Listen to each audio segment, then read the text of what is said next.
chugged along down the street.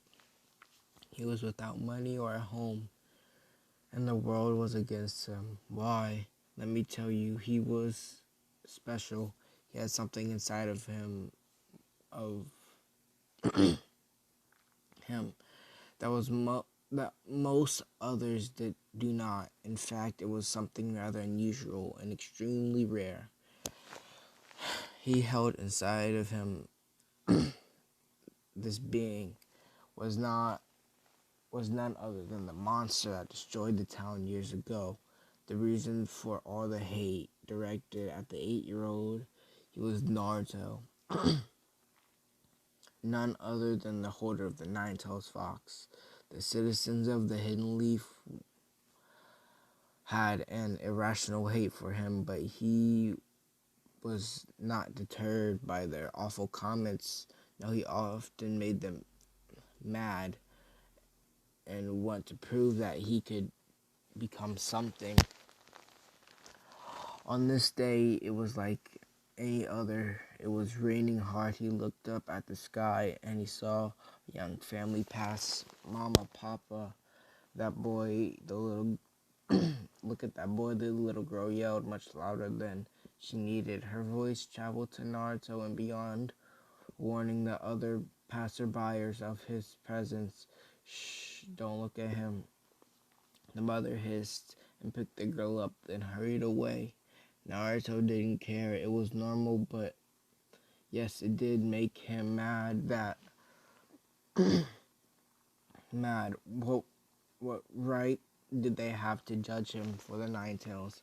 He wasn't the Nine Tails, nor did he have any intention to be, but Naruto had long since stopped yelling ever since he met them. They had accepted him into the group. Naruto didn't know. They just came up to him one day and asked if they could hang out with him. This group included a dark-haired boy named Sasuke, a pinky named Sakura, a blondie named Ino, a lazy guy named Shikamaru, a fat guy named Choji, a dog lover named Kiba, a sweet and shy Hinata, and a seemingly emotionless Neji. They were in fact the ones he was heading to meet now, and they were the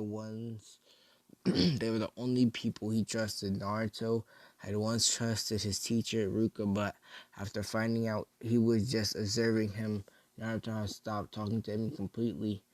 Naruto rounded the corner and caught a glimpse of Sasuke. Had they changed the meeting place then? Naruto crept closer and saw all of them. He was about to yell and wave when Sasuke spoke. How annoying. Why do we have to hang out with this monster? We should just ignore the Hokage's request. Yeah, it's too troublesome, Shikamaru said in agreement. Naruto quickly stepped into the shadows. He wanted to hear everything. He scares me. He's such a monster. He has such a monster in him. And if he gets mad, he may kill us all. If I don't know I don't know why any of our parents agreed to us keeping an eye on him. Or keeping an eye on it. Sakura said and began clinging to Sasuke. Naruto annoys me. We should just stop. We aren't being forced to do this, Kiba said, pointing out one detail nobody had actually voiced. Simply because the answer was obvious. Who else would watch him though? He's dangerous and he won't talk to Aruka anymore. Shikamaru, the ever smart kid, stated, whatever. It's most it's almost time for the meeting.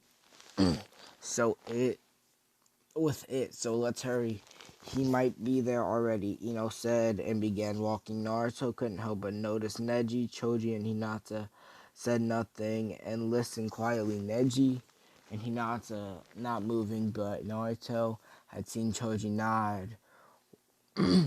What were they thinking?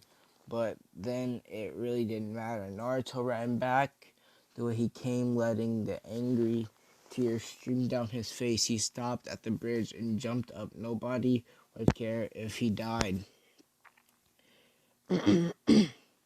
No, they would not be happy. In a rare moment of calm, Naruto smiled. No, I will not give them the satisfaction of killing myself. He knew what he would do, and it would be so fun to see their faces.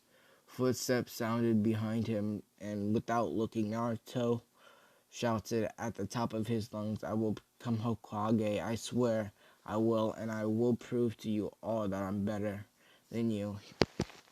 As expected, laughter could be heard behind him, then footsteps approaching, and he whirled as a hand rested on his back there.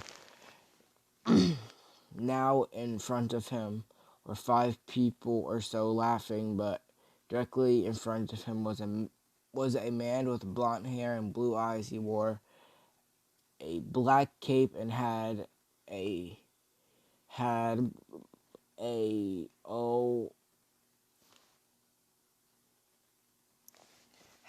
so similar red and black Ambu mask on around his neck. His smile was kind. He knelt to Naruto's level. Yes, you will. I believe you. His voice was masculine and kind and felt so much like it could be Naruto's father. It could be the father Naruto never knew. That the boy cried. At that, the boy cried. He never felt acceptance like this, not even in his false group of friends. I'm going to help you become Hokage, alright? I'll show you who to go to, and with that, the man picked Naruto up and carried him outside the village gates beyond to place Naruto's never dreamed of going, and was the last time Naruto would see the Hidden Leaf for many, many, many years.